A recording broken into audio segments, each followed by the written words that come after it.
to everyone. So, today we will be covering a topic on thermodynamic aspects of thermochemical processes. So, in the last lectures we have discussed about what are the different ways we can actually introduce interstitial elements into the solid substrates to enhance the properties of the surfaces. So, in that context we have discussed about introducing nitrogen, carbon and boron and how these three processes are fundamentally different. Okay. Now, this difference in the processes comes from actually the underlying thermodynamics of these processes. So, today we will in this lecture we will talk about some basic concepts of chemical equilibrium based on the thermodynamic principles, and then we will move on to the individual processes. So, what does the thermodynamics tell us? So, it tells about actually the equilibrium state of existence, equilibrium state of matter. Okay. That is what we can, what actually if we leave enough time, several contents in a system at a given constant external influences. What are these external influences? Let us take actually a system having like a the container having some gas for example, and we can maintain this at some constant pressure by connecting this kind of a piston kind of an arrangement, and by placing some weights on top we know that what is the pressure acting on the system, and by placing it on a constant temperature reservoir. Okay. So, that we are maintaining constant temperature and pressure. Now, what would be the state of the gas in the system if you leave it for enough time, that means once it is at equilibrium. So, that is what actually we are interested in based on the thermodynamic concepts. So, for example, in this case if it is an ideal gas, this P and T given combination will fix the volume of the gas according to this relation. Yeah. So, here is the V is the molar volume. Yeah.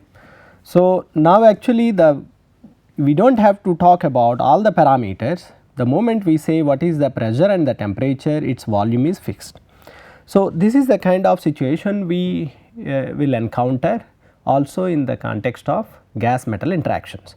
So, it is not possible to go back to the from the very basic level of thermodynamics.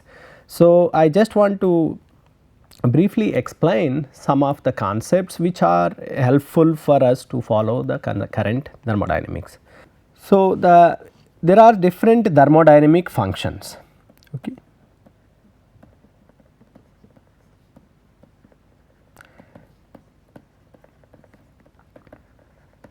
Okay, in that we have so called internal energy,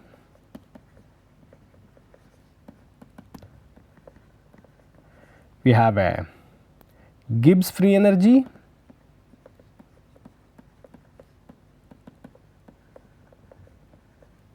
we have a Helmholtz free energy,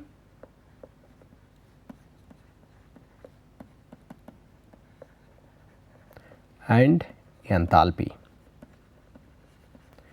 So, these are the four thermodynamic potentials which all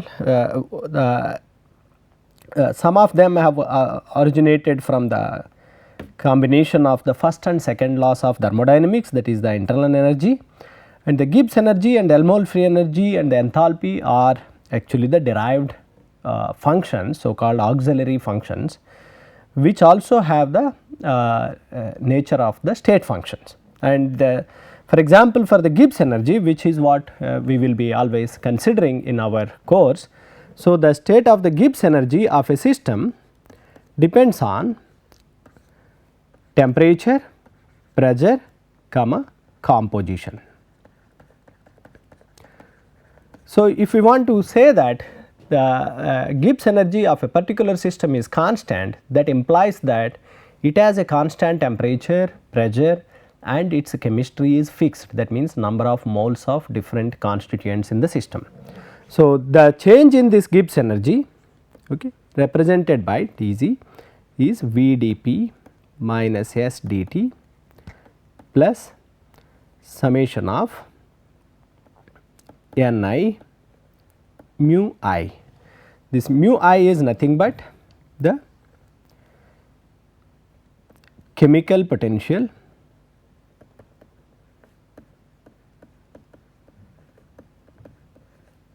of I.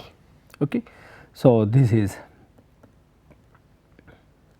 how we can say that how the Gibbs energy change for a system can be represented.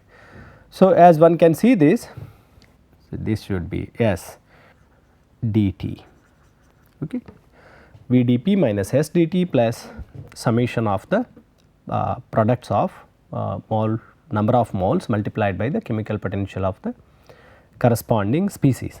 So, you have a mixture of let us say 2-3 constituents in the system. Now, each one having its own chemical potential. So, it is like a gravitational potential or a electric potential. This is about how fast it can move from the across the gradients just because of the differences in the chemical potential. So, now when it comes to the this chemical potential, what we will be considering now more in detail. So, for example, we are interested in the reactions. So, let us say that we have a reaction A plus B going to C plus D. If you have an equilibrium for such a reaction, and let us say that number of moles of A and number of moles of B are given as here Nc and Nd. So, if this reaction is under equilibrium, that implies delta G of this reaction is equal to 0. So, that implies that actually, that means actually if we relate this the equilibrium with the equilibrium constant. So, then it will be delta G naught equal to minus RT ln K. So, this K is actually the equilibrium constant. So, how we can write this equilibrium constant? K equal to, suppose let us say that now we are A, B, C and D. Let us assume that all of them are gases like A, B, C, D, and then when we write the equilibrium constant, then in the it will be written as fugacity of C, fugacity of D, and C and D divided by fugacity of A power N A and fugacity of B power N B. So, this is how we represent the equilibrium constant of a reaction. So, the fugacity is nothing but an effective pressure which a gas is able to exert, right. So, if we assume a ideal gas behavior, assuming ideal gas behavior for individual gases as well as when they are present in the gas mixture. So, then we can replace fugacity by the partial pressure. Let us say fugacity of I can be replaced by the partial pressure of I, and then with respect to the reference pressure, right, that can be simply the partial pressure. Yeah. So, simply the partial pressure, fugacity is represented by the partial pressure. Now, how we can relate this is, if I write in the form of a ideal situation, right. So, it means a ideal gas behavior. So, these things can be replaced by partial pressure of C multiplied by partial pressure of D divided by partial pressure of A multiplied by partial pressure of B. Now, in principle from the Dalton's law of partial pressures, partial pressure is related to the total pressure with respect to the mole fractions. Okay. Let us say partial pressure of A equal to mole fraction of A multiplied by the total pressure P naught, total pressure P naught. So, with this we can relate actually the partial pressure with the total pressure via the mole fractions of A. So, if we know that from how many number of moles our reaction starts, let us say that we start with certain number of moles of A and B, then in principle we can find out what would be the equilibrium amounts of A, B and C, D in the reaction chamber after it reaches the equilibrium. Okay. So, that means we can write the K, the value of K, these all partial pressures can be represented with the mole fractions, and then by knowing the total size of the system, at least the initial states of the system, like what number of moles we are starting, we can actually in principle solve for the number of moles of individual species. So, this exercise can be done by the using the delta G naught values. That means, by knowing the delta G naught values, we will be able to find out the equilibrium composition of individual species in the system. Now, this delta G naught, what does this G naught stands for? Okay. So, for example, if we have a, okay, let us go back to the chemical potential, how we can write the expression for a chemical potential. So, the chemical potential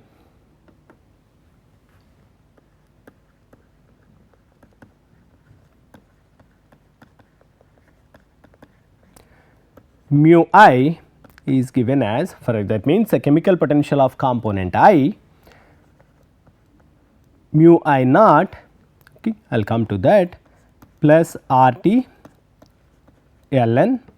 Let us say if it is a gas mixture, then we put fugacity, otherwise we put partial pressure if we assume a ideal gas behavior Pi by P naught. Okay. So, now what is this mu I naught stands for?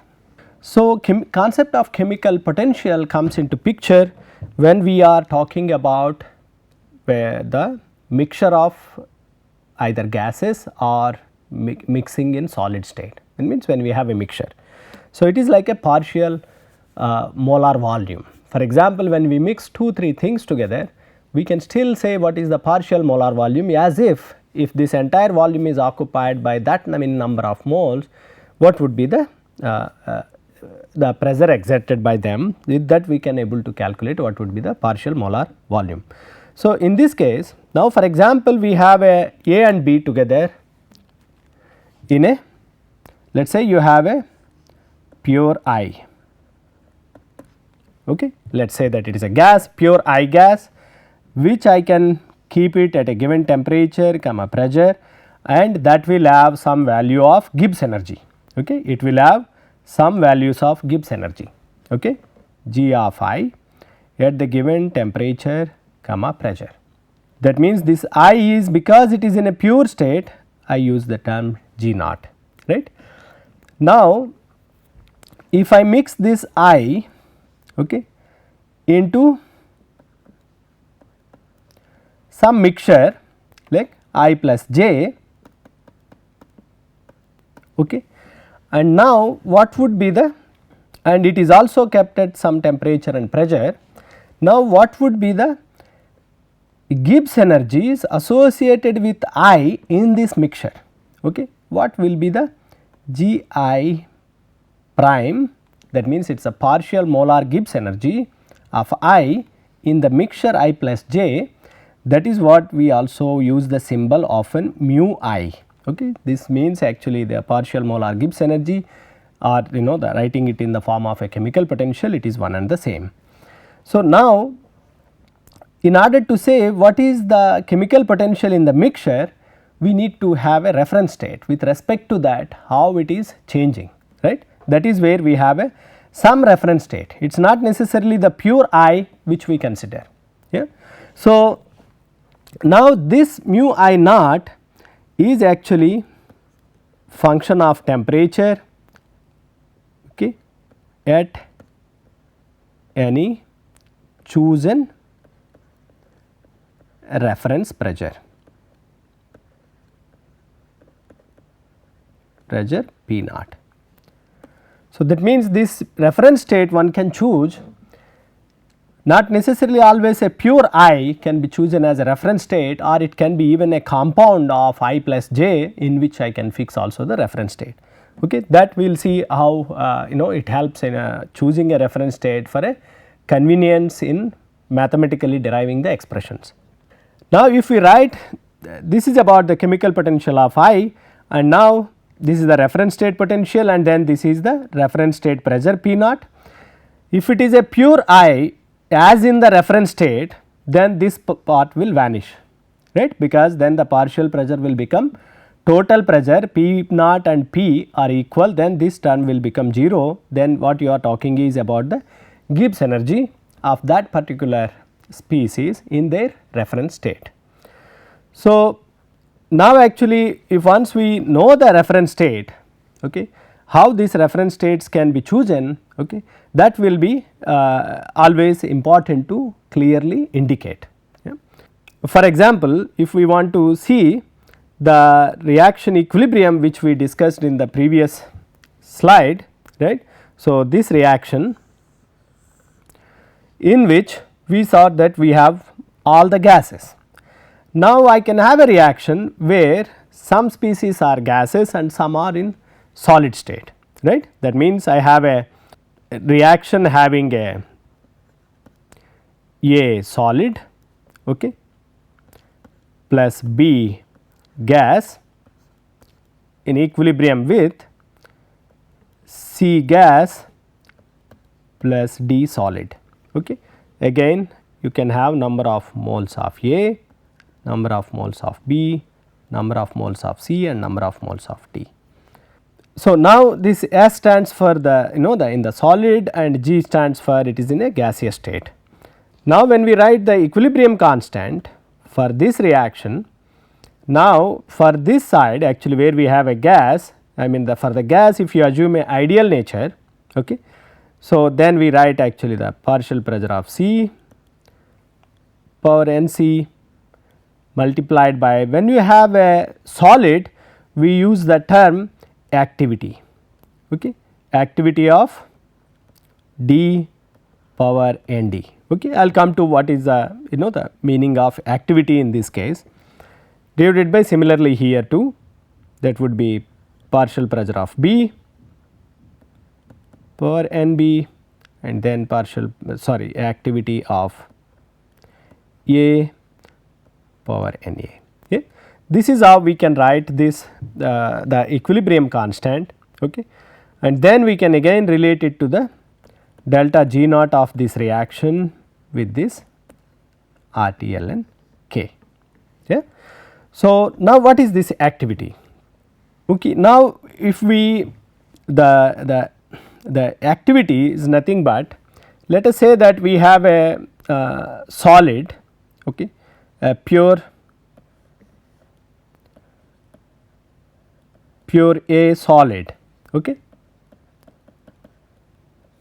kept at some temperature and pressure, then it develops certain equilibrium vapor phase, okay. That means it if I keep this in a vacuum chamber, okay, suppose this is under vacuum initially, then some amount of A atoms will leave the solid, okay, they evaporate and create actually a certain vapor pressure of A in the chamber, and then this vapor phase will come in equilibrium with the solid phase, okay. That is treated at that value is called as a P A naught. That means, the equilibrium vapor pressure of A for pure solid A, okay. Now, similarly like in a gas mixture, if I place the some amount of A in a AB solid, if I have a AB solid again kept at some temperature and pressure, constant temperature and pressure, and then I evacuated the chamber and leave it, then slowly the A and B atom starts to evaporate, and you produce here a AB vapor or gas. Okay. Okay, I do not want to go into the details of how you distinguish vapor and gas, but you will end up with a AB atoms being there. So, initially A and B atom starts to evaporate, after some time it stops. So, we are in the now once we reach an equilibrium, now here we can talk about partial pressure of A, okay, partial pressure of B. Okay. We can define the partial pressure of A and B in the the atmosphere around the AB solid. Now, actually the activity, okay, when we say that very often we use a activity, somebody is very active or not active, then we always say that with reference to something. So, when it comes to this situation of this activity in the thermodynamic concept, so this is also about, suppose if it is a pure one, pure A solid that has a certain the pressure Pa, in a mixture what would be the pressure? Okay. This ratio is considered as a activity. Activity is nothing but partial pressure of A divided by Pa naught. Okay. This is how we define activity of A. Now, this value depends on what kind of mixture we are taking. Now, that is a AB mixture. So, in a AB mixture, solid mixture, then when we define activity of A, that is equivalent to the partial pressure of A equilibrium, partial pressure of A exerted by the AB solid divided by the vapor pressure of A at a given temperature. Okay. So, that is how we define the activity. So, by definition it is activity is dimensionless. So, now if your vapor phase whatever is developing, right, which we are considering to equilibrate with the condensed phase, that is the solid, that may not necessarily behave ideally, right. So, if that vapor phase is behaving non ideally, then you use more precisely fugacity of A divided by fugacity of A in the reference state. Yeah.